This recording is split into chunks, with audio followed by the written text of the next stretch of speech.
Bueno, es un placer para mí que venga el invitado Yuri Tschinkel, de quienes viven en el área de teoría de números y geometría aritmética. Es un área de trabajo que tiene que ver con encontrar puntos racionales y variedades, un poquito con el problema original de verdad, pero hay que encontrar puntos racionales en el lengua, nada que no pase en verdad. Es un área muy activa que se ha desarrollado muchísimo en los últimos 20 años. Hizo su doctorado en MIT, su asesor fue Manning, y ha estado en varios lados importantes, y desde hace 10 años trabaja en la Universidad de Nueva York, en NYU. Por lo tanto, welcome to Mexico. Thanks for visiting us. Just good morning. Thank you very much for the invitation and speaking here. This is my first visit to Mexico City. I'm delighted to be here. About my talk, half this talk will be historical. I've been at the University of Göttingen for 5 years, and this is a library. This is in fact the first mathematics institute in the world that was built as a mathematics institute. Supported by the Rockefeller Foundation at the time, and you see the original design, the tables, and the books. And I found most of seminars and lectures from 19th century and classics. In particular, a lot of information about the giants of mathematics who worked there.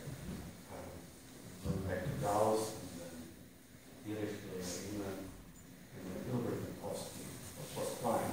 So the first half of the talk will be about Minkowski. In particular, in June last year, it was 150th anniversary since his birth. And well, that was an occasion for me to go back into the notes that I made there. And I wrote a short piece for the Nachrichten of the German Mathematical Society, the Journal of Mathematical Society. It just appeared. And then the second half of my talk will be about like modern research, about some of the questions and problems that interest me, and connect from one way or another to the work of Minkowski. Right. So here is the young Hermann Minkowski. A little bit about his family. So one of his ancestors was quite distinguished. First he studied law and was a judge. Then he decided that he wanted to do medicine. He went to England and studied medicine. He became a doctor to a noble family. But all this time he was interested in, for example, mathematics. He published the translation of Euclid, 6 volumes of Euclid, from Greek into Hebrew, trying to make this more accessible. Now, some of the descendants of this distinguished person took the name Minkowski, and then the grandson of that was the father of Hermann Minkowski. So the family lived in what is today Belarusia, not very far from Minsk originally. Alexandria is in fact a small town now close to Kaunas. All those countries, they were the borders were changing all the time. It was hard to know which country are you a citizen of. So sometimes it was Poland, sometimes it was Russia, South Russia. In any event, around the 1870s, the family decided to leave Russia, the Sultan of Russia at the time, and to move to Königsberg, which was Germany at the time. And this is where Hermann Minkowski grew up. So there were several siblings. I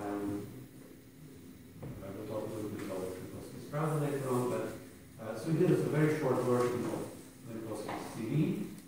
He studied in Königsberg. He spent some time in Berlin, at the University of Berlin. He won very early in his life the Grand Prix of the French Academy, which was a big international distinction that immediately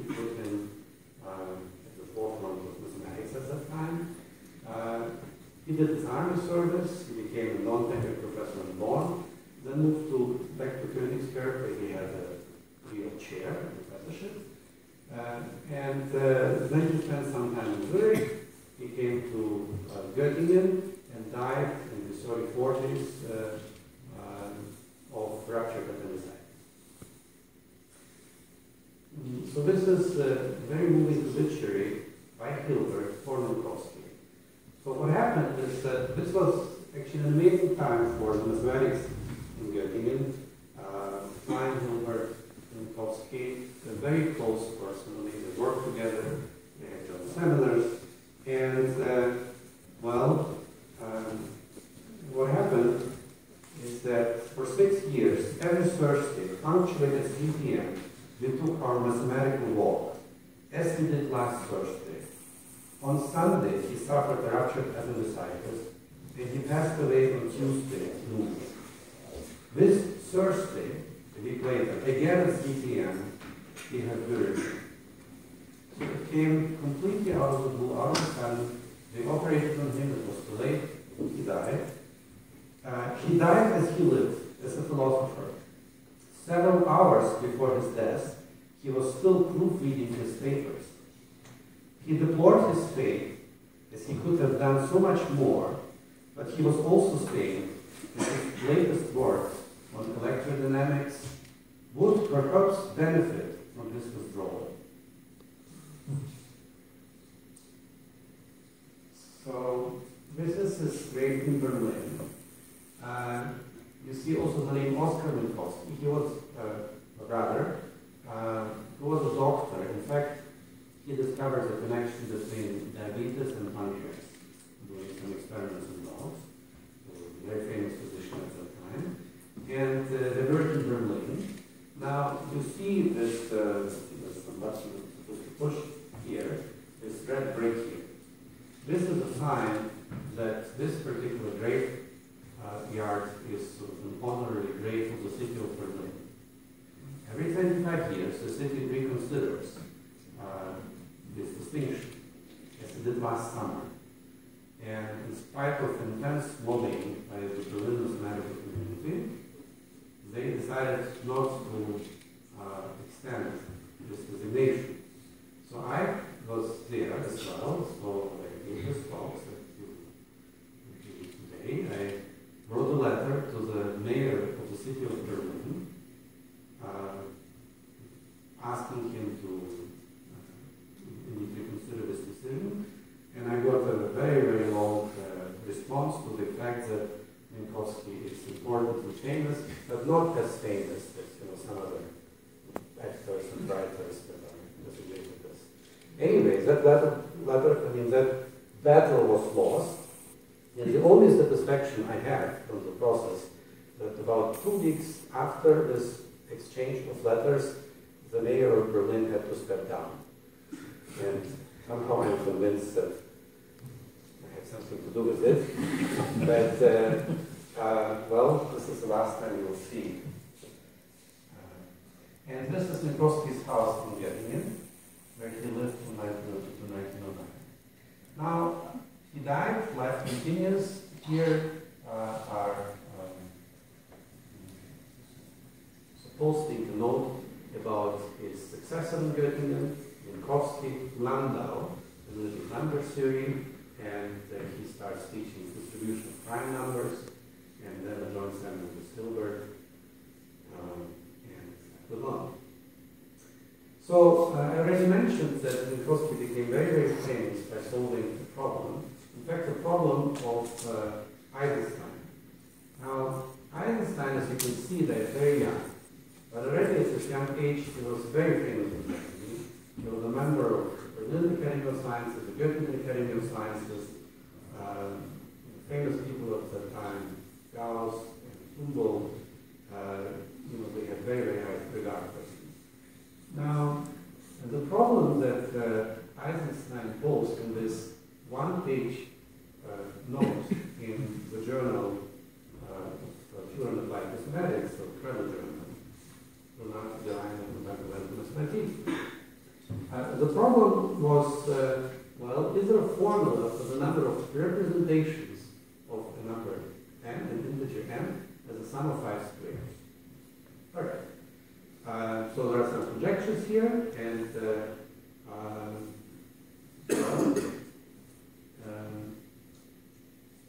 that was a problem. Now, Minkowski in Königsberg, where he grew up, where he went to this high school, in fact, that high school was a very, very special school. It was founded maybe in the 15th century. I mean, it's one of the oldest high schools, gymnasiums in Germany. And it had an extensive library. For example, it had this Kröller journal in the library. So the students in this high school had access to latest mathematics. And there is no doubt that Minkowski was, in fact, reading those publications. Famous scientists went to this high school. For example, Hilbert and Minkowski were friends at this high school, but also Sommerfeld and many others. So, in these days, it's not even obvious for a math institute to have the Kröller journal in the library. In fact, in Göttingen, we had to defend this journal from being cancelled. So, now, the French Academy formulated this problem of Einstein as one of these prize problems. So here is a problem to solve. Of course, the problem was that it has, in fact, been solved some 20 years earlier by a famous English mathematician, Smith, Henry Smith. And it has been published in the leading journal in England. In fact, at the time when the problem was formulated, Smith was, well, not only a famous mathematician, but in fact a member of many societies, scientific organizations. So let me tell you a little bit more about Smith. So he was the president of the London Mathematical Society. He was appointed to two royal commissions. He was the head of the meteorological office of the UK, of England. And, well, so there is a nice obituary for him and his collected works, which are also found in the library. So we are reading about him that he was a tall, good-looking man, renowned for his charm, generosity, warmth, and spontaneous wit. He, for example, was appointed to fellowship at Corpus Christi College, and then he writes that the office gave him a pleasant house, a small stipend, and not very uncongenial duties, half as master, half as servant. Then he, for example, writes on some other occasions that so he had some office in London that he had to attend to, and he writes, well, this letter work was specially congenial, and the associates at this new office were so considerate and able as to give a charm to toil that Henry Smith enjoyed the fortnightly visits to London and the temporary rest from the turmoil of Oxford business, which is sort of fun to read these days. He had to escape the turmoil of Oxford and, get some rest and despite of London. Now, so he sees the price problem advertised by the French Academy and he's complete disbelief. I already solved it 20 years ago. So first he consults with his colleagues. What should I do about this? So he writes, well,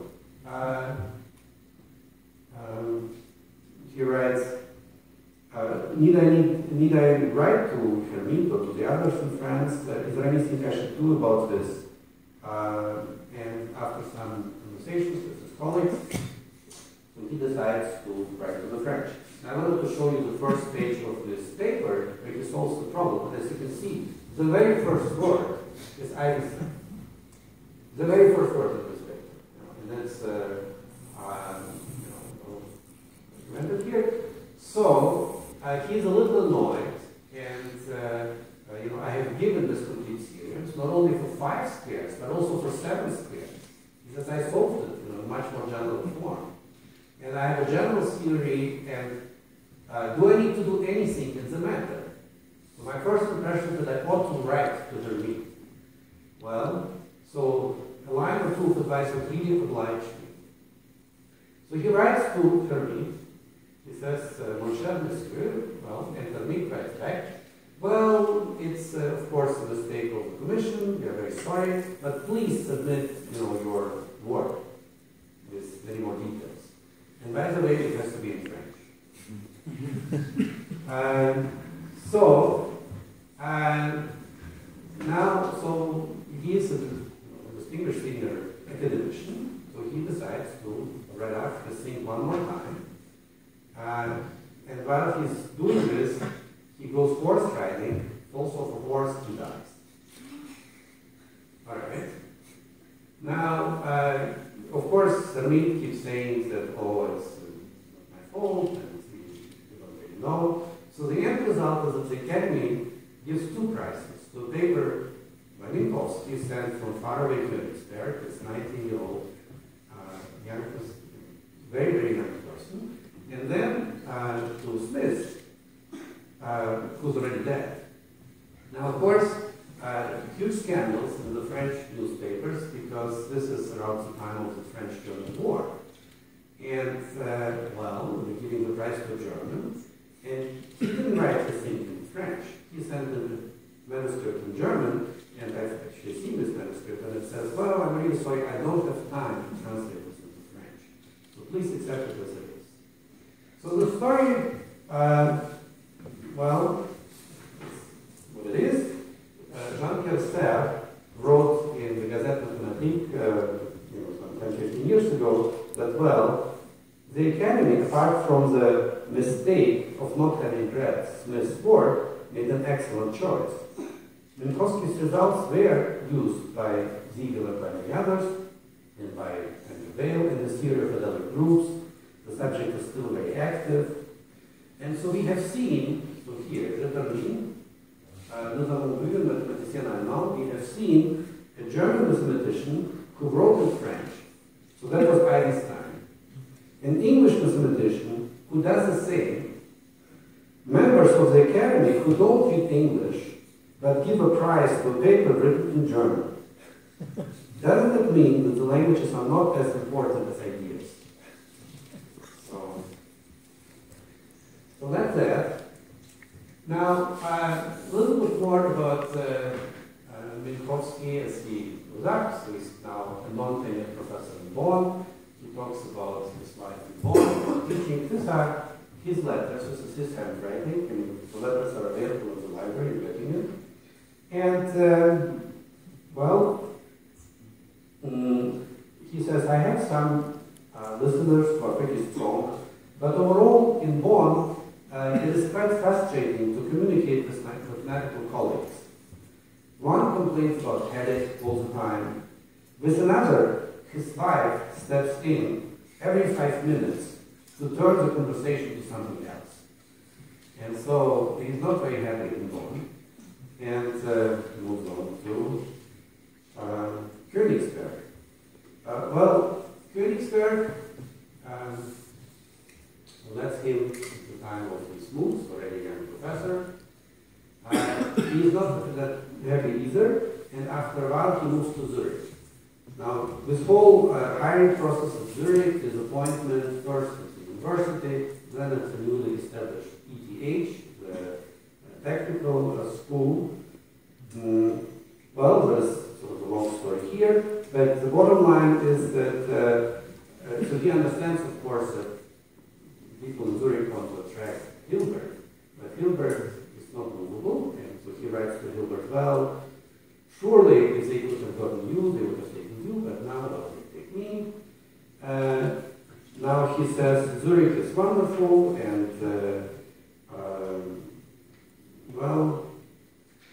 continue. But soon after he gets to Zurich, the reality of teaching hits him. For example, here he writes to Hilbert, well, I have in my math lectures dash 4 students, but here in brackets he writes, this is a dash and not a minus sign.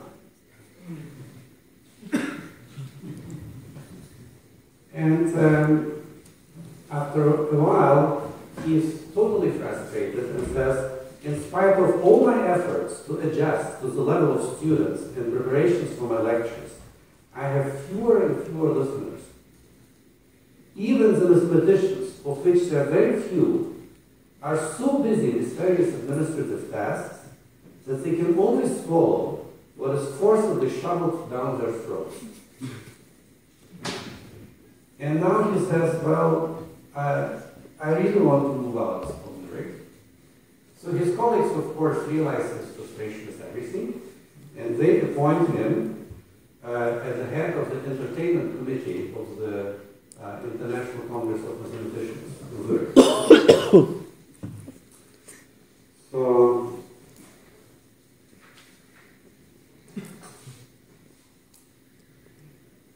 another thing I learned from this exchange that I didn't know before, so 1896 was the Congress in Zurich, and then there was a Congress in Paris, 1900.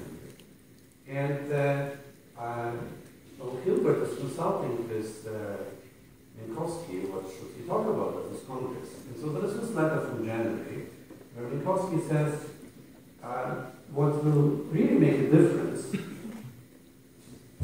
is if you, just a second, if you talk about problems, if you formulate problems that will occupy the minds of the musicians later on. He writes, themes that are of philosophical nature are perhaps more suitable for the German audience rather than the French.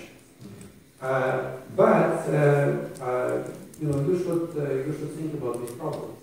And so, at least from this exchange, I have the feeling that what Minkowski suggested to Hilbert that you should.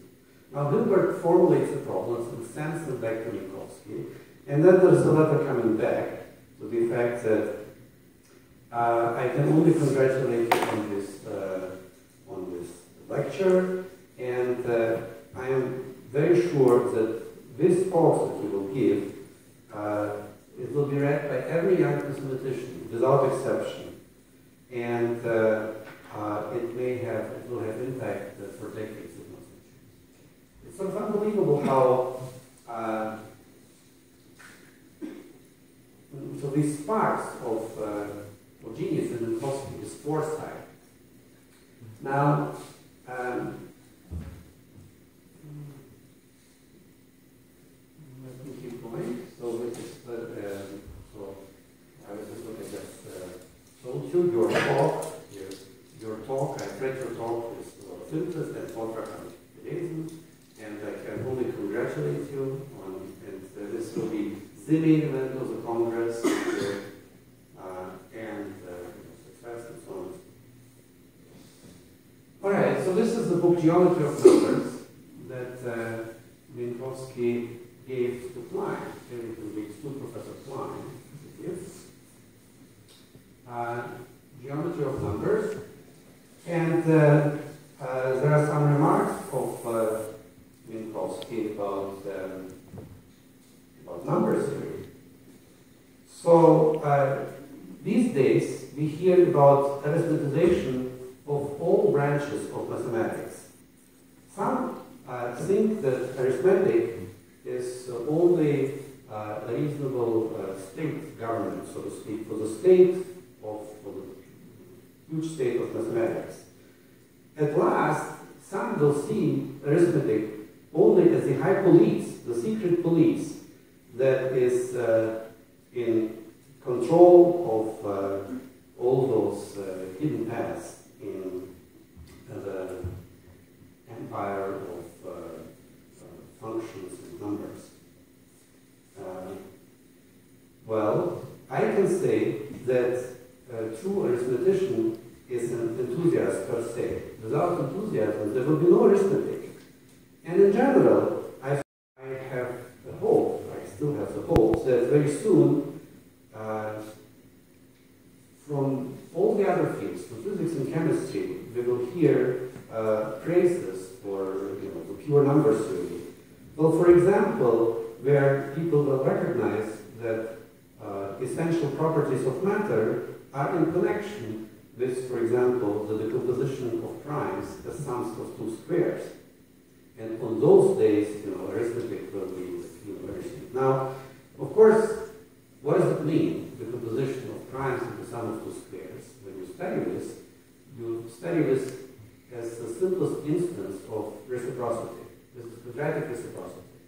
All right, so if we continue this path, reciprocity, its modern incarnation is the Langlands problem, the geometric Langlands problem. Well, mathematical physicists, they do think that Langlands problem has some relevance to what they are doing. At the Institute of Advanced Study in Princeton, the Langlands problem is a big topic with physicists like Lytton, Rafa, and others looking at this into detail. So, and this is Minkowski 100 years ago. It's kind of unbelievable, his vision of what is to come. So now I want to talk more about mathematics. It's about the Minkowski-Hasse principle. So if you take a form, an equation, homogeneous, of degree 2, and with rational coefficients, and you ask, when does it have solutions in the rationals? Of course, it will have a trivial solution, 0 to 0, it's a homogeneous equation. But when does it have non-trivial solutions? Well, the principle says that it will happen if it has solutions in the reals and in the p-areas, which means modulo p. Okay, what about forms of higher degree? There are counterexamples. With the counterexamples, you can write them down. Cubic equations like this, or more variables. This is the cubic curve. This is the cubic surface. So that was one theme of interest to Minkowski. Another theme of interest to him, he was deeply interested in interactions between rigid objects, for example, numbers, integers. So when you think of integers, you think of them as, well, points on a line, sort of rigid thing, or you could think of a lattice in some high-dimensional space, vector space. So look at vectors with integral coordinates, integer coordinates. Well, so it's a lattice point. And so Minkowski was thinking about lattices. So these are notes from his seminars in Germany. So you see these lattices, and then you see these shapes. So arithmetic geometry, it's about interactions between rigid objects, lattices, and geometric objects. So the geometry comes into these equations. The equations describe some geometric shapes. And then the question is, well, how much can you read off from the geometry, from all the geometric invariants? How much do you learn about arithmetic properties? And vice versa. What does arithmetic tell us about geometry? So, so here is the famous theorem of Minkowski. So you see some lattice point and you see some shape. And so what's this theorem? So let's look at the lattice in R2. So a lattice is a lattice, right? So a lattice. Now, the co-volume of the lattice is, well, it's the volume of the fundamental parallelepiped of the lattice. And suppose it has co-volume 1. Just normalize the numbers, area. Now, let's pick any value, a convex, symmetric domain. Symmetric means that if x is in the domain, minus x in the domain. And convex means that if x and y are in the domain, then the interval between x and y is also completely in the domain. And the only thing to require that the area of this domain is bigger than 4. Then, and this is Minkowski's theorem, you are guaranteed to have at least one more lattice point in this domain.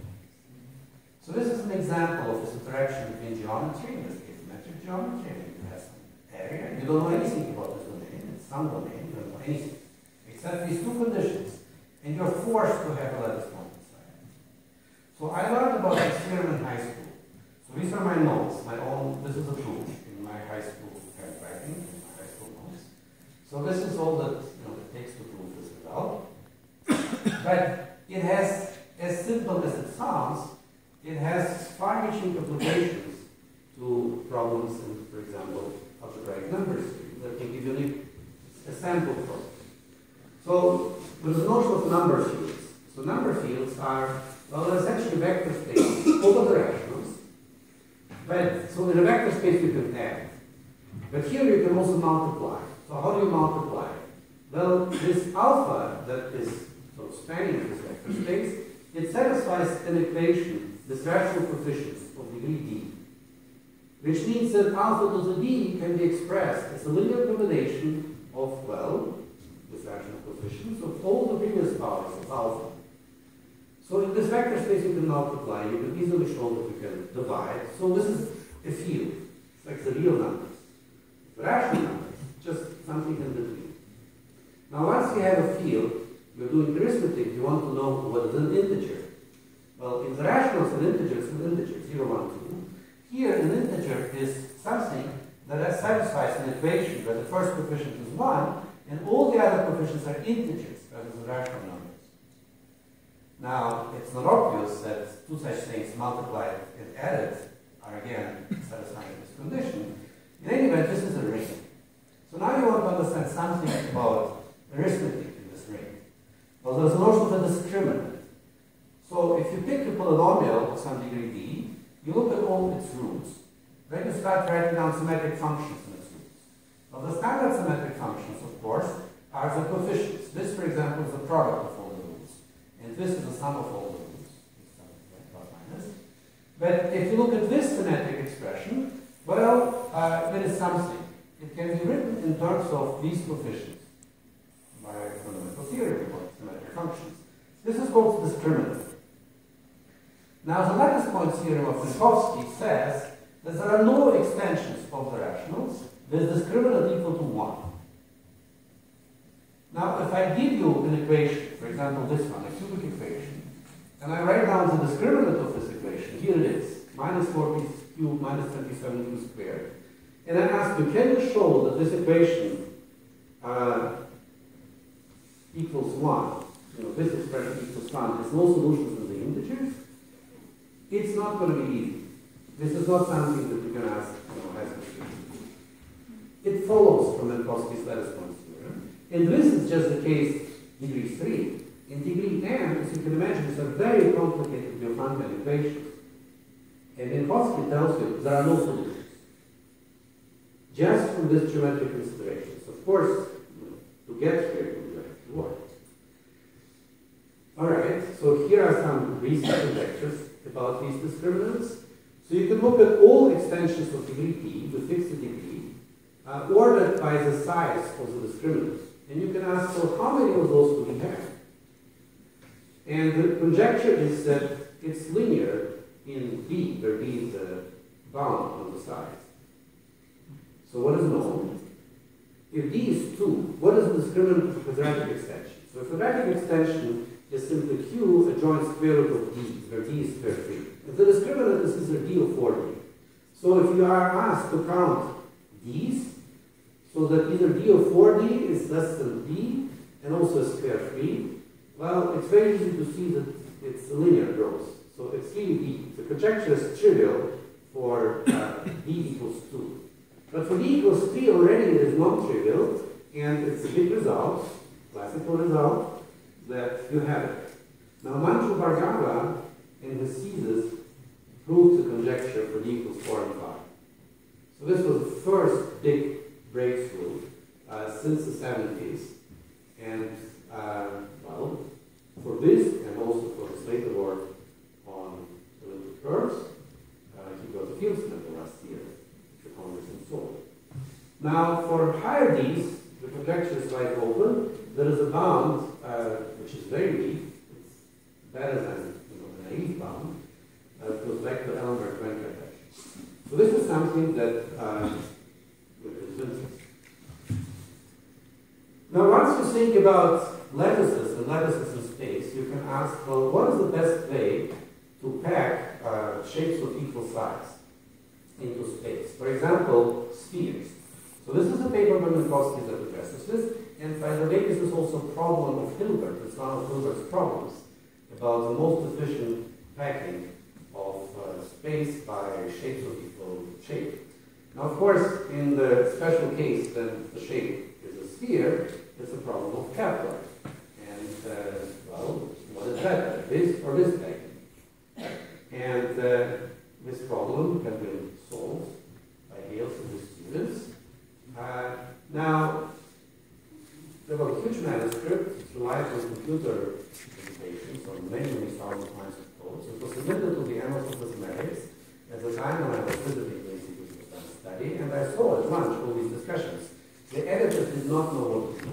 So they sent the paper out to 20 referees. The referees told that we are almost certain whatever we have checked seems plausible, but we can't be sure. We cannot be sure that there is a proof. So Hales decided to develop a separate language, a separate machine that would check his original proof. So this effort took another many, many years. Last May, there was a presentation at the Simons Foundation where Kepler spoke about the history of the problem and about the recent history as well. And in particular, checking the proof is impossible. So after 50 years, he was still not finished at the formal level. He was almost finished, and by August of last year, I mean by August 14, he was actually finished. Finished in the sense that there is a separate language that can go and check sort of every single subroutine and formally. Now, of course, there are people in the audience saying, well, suppose, so you're relying on a computer for proof checking. Suppose, the sun hits a disk and some electron jumps the other way and the computer gives something else. I mean, do we really have a proof? What does it mean to have a proof? Well, of course it can happen. Computers can fail in that. So it's, in the end, a side development. There's nothing to do with Kepler's conjecture, but which pushes the limits as to what constitutes truth and how important is it to know that the obvious sphere package that Kepler knew about is really the optimal one. Once you think about rigid figures and space, you also think about polytopes. And this is another paper of Minkowski. So here are some polytopes. These look kind of symmetrical, so here are more. But here is one that you may not have seen. It occurs in nature. So you take some algae and you magnify 4,000 times, and this is what you see. It sort of happens by itself. It prefers this particular shape for some reason. Now, so what's the connection between polytopes and lattice points? So a polytope, you take finite many points, and you take the convex hull. We already talked about convexity. And then you may blow up this whole thing. Just multiply everything by some scalar factor. And then you ask yourself, well, how many lattice points are we going to have inside? Now, let's denote by 5 times the number of lattice points. It turns out that to understand this purely arithmetic, if you like, counting problem, you need to deploy algebraic geometry and topology. So you have to appeal to the theory of toric varieties.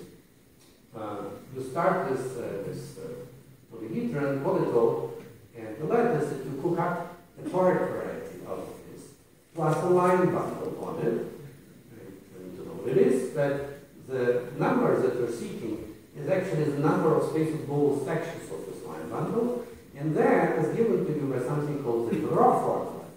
And that gives you the formula. Now, in the end, the formula depends only on topological invariance of this variety. So this is rather unexpected as a connection.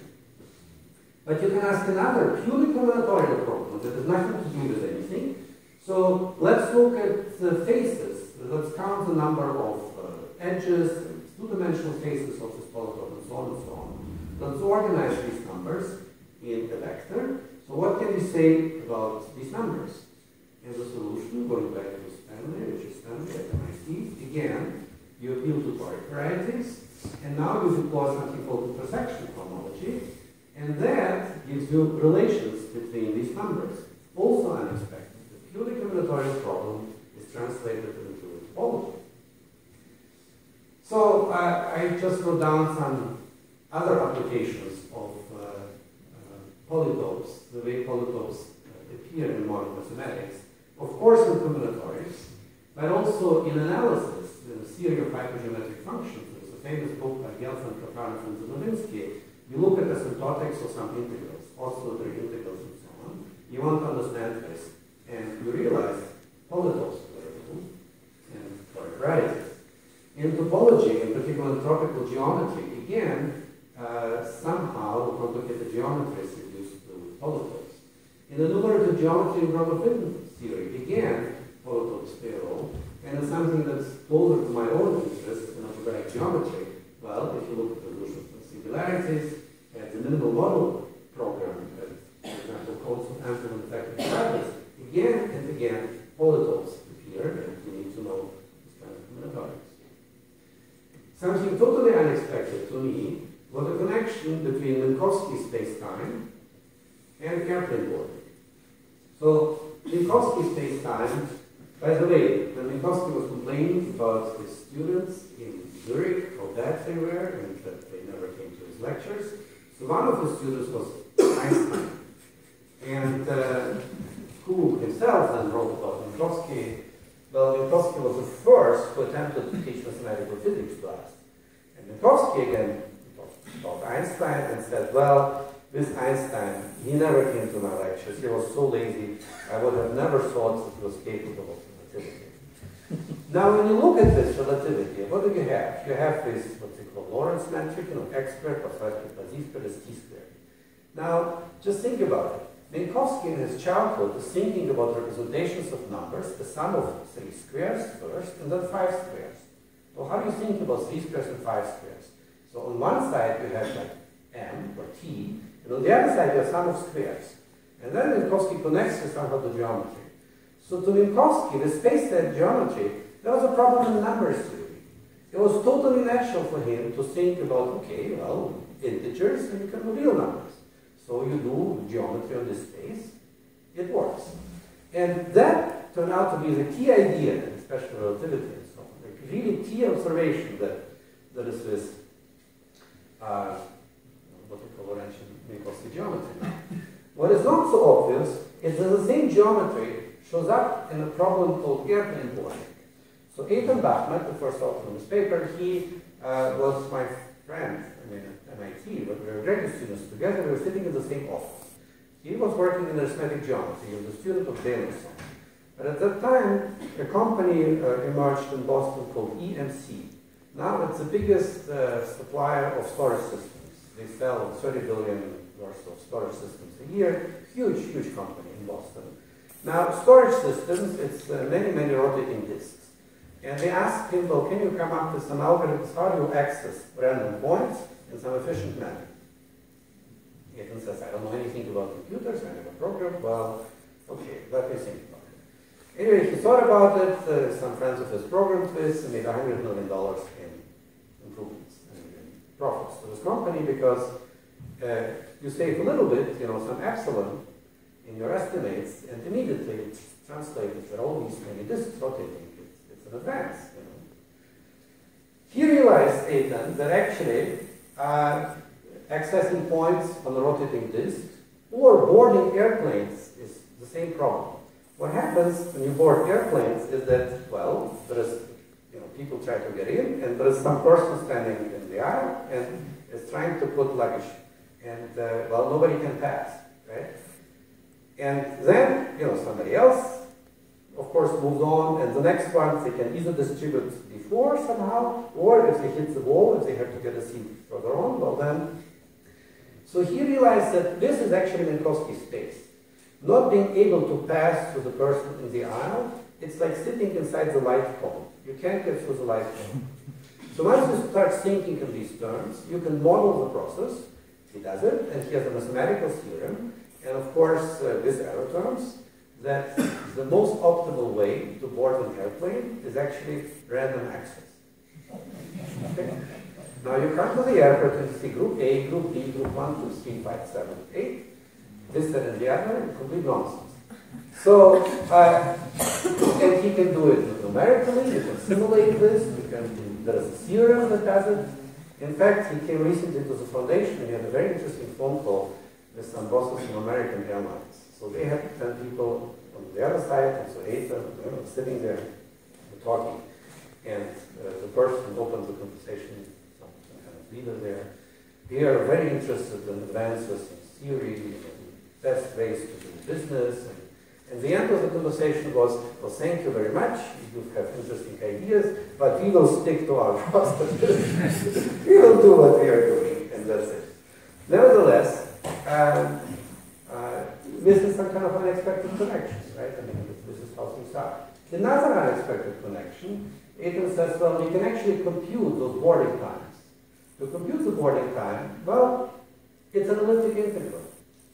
But you can also introduce, parameters in the game where you say, well, some people, half the people, they're that fast, and some other, portion of the people, they have a different, time that they have to spend putting distance in there. It depends on, you can do more subtle analysis where you say, the younger people, the older people, this and that. All right, so let's look at the next case.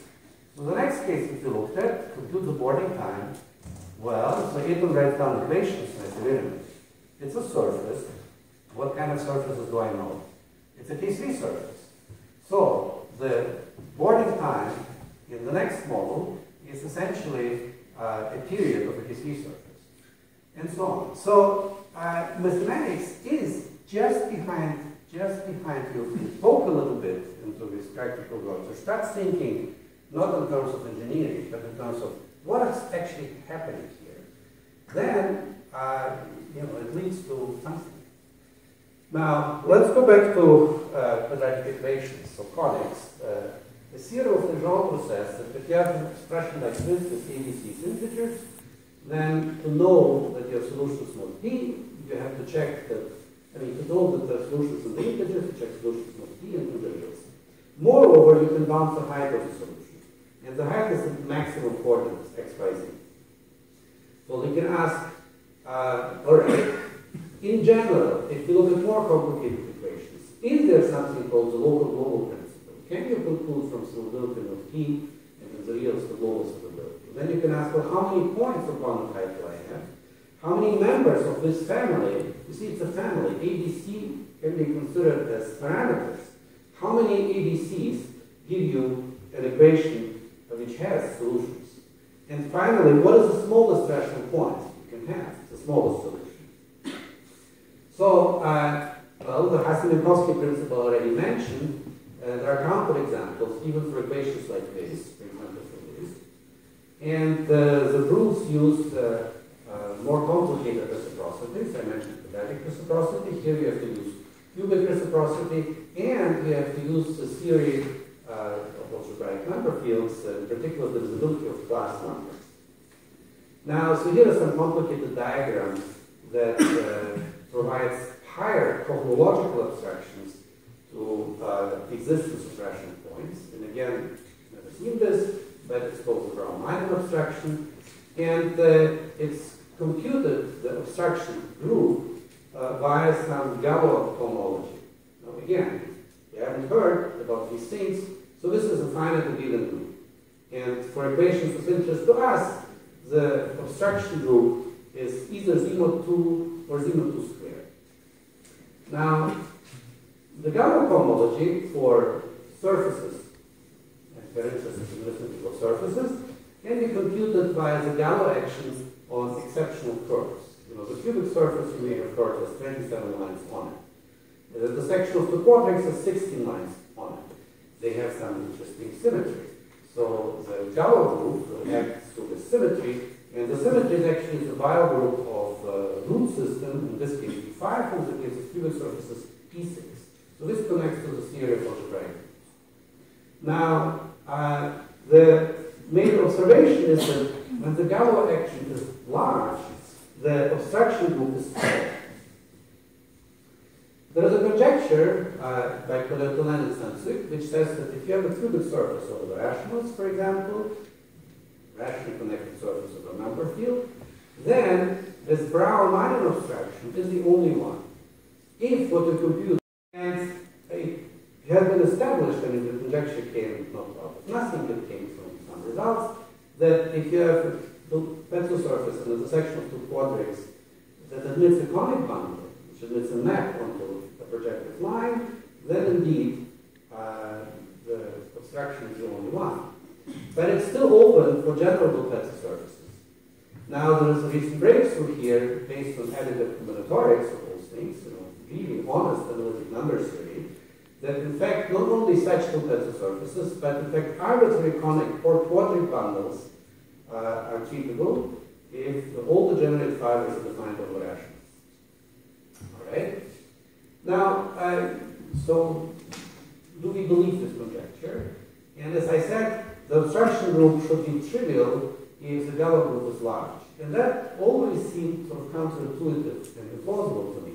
If you take your surface and start twisting it arithmetically, you don't expect the arithmetic to become easier.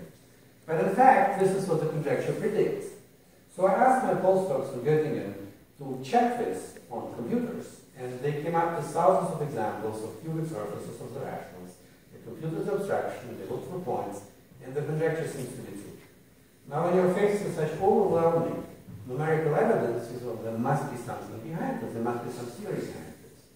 And so we decided to look at the analog of number fields, the function fields of course. So in this case, one variable, so over a finite field. And the theorem is that if you have a complete intersection of this type, quartic Lopez surface, a general quartic Lopez surface, over this field, then indeed there are rational points. So, so this is one aspect of the program. Another aspect is let's count these points. So, well, we realize our variety is sitting in some projective space, just one equation, x cubed plus y cubed plus z cubed equals d cubed or something like this. And then let's count the number of points, and let's ask, well, what is the asymptotic as the bound goes to infinity? So here are some cubic surfaces, singular cubic surfaces, different singularities. But in all cases, the conjecture, going back to Mani, predicts d log b to the 6 rational points upon the height. So here are some rational points plotted of height less than, I don't know, 1000 on this cubic surface. This equation. All we need to do, plug in integers and count solutions. So, there is a result of my student Derenthal. The asymptotic is some constant times d log b to the 6 as predicted. Now what's the constant? So this is the shape of the constant. Some rational number, something called equals to 1. It's not always 1, but still I don't think it's 1. And then the product of densities, local densities, number of points over a finite field over d squared, which is equal to dimension, and regularizing factor. And the constant on infinity is this. So these are the kind of results that people have been establishing for other surfaces in recent years. The general conjecture says that, well, there should be this constant product of these things, and one of those things is rational, another integer, and this Tomagawa number is something. Now, if you look at this conjecture and you ask yourself, all right, what is the smallest solution given this? We don't know this, of course. We know this only in special cases. But if we knew this, how would we go about estimating the height of the smallest point? Again, so the projector suggests that it will be 1 over the Tomagawa number, approximately. So I asked Elvin Antoniano to write down, look for smallest solutions on these cubic or quartic Lopez surfaces. So you get plots like this. I mean, of course, you can always come up with examples where the coefficients are essentially the Tomagawa number, the size of coefficients, where the coefficients are large, but the solution is small. You will take 1001 x cubed minus 1000 y cubed. So clearly, 1 and 1, and then plus will give you a solution. So we see these sort of exceptionally small things here. But overall, you see a pretty sharp line here, right? So there is some conjecture as to what the smallest point should be that needs to be established. This is just numerics for that. Now, as I told you already, we can think geometrically over function fields of curves and arithmetically over the rationals. The idea that rational numbers and fields like f, q, of t are closely related, that goes back to Riemann. That's the analogy between numbers and functions. So, when you think about this field, you think of your variety as being fiber over T1, which in case of rationals would simply mean you fix a model over the integers. And you consider the integers as a curve, rather than the spectrum of the integers. So then you fix the height of the solution, and now rational points are simply sections of this vibration, and in particular, they're actually parameterized by algebraic varieties. And so properties of these varieties, of these spaces of sections, well, they are essential for the understanding of arithmetic properties. And so here is some ideal scenario that Brendan Hassett and I developed, that these spaces of sections should be geometrically reducible.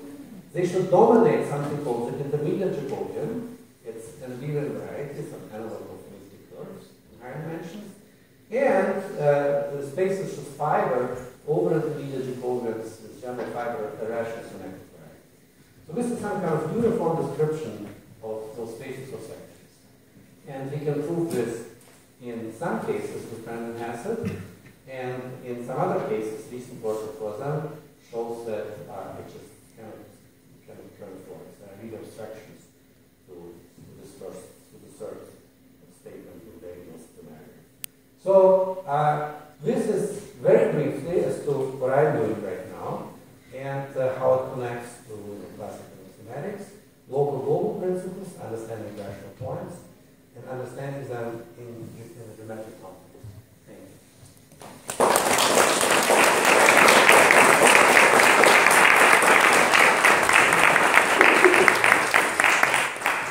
¿Hay preguntas o comentarios? No, entonces agradecemos otra vez al conferencista.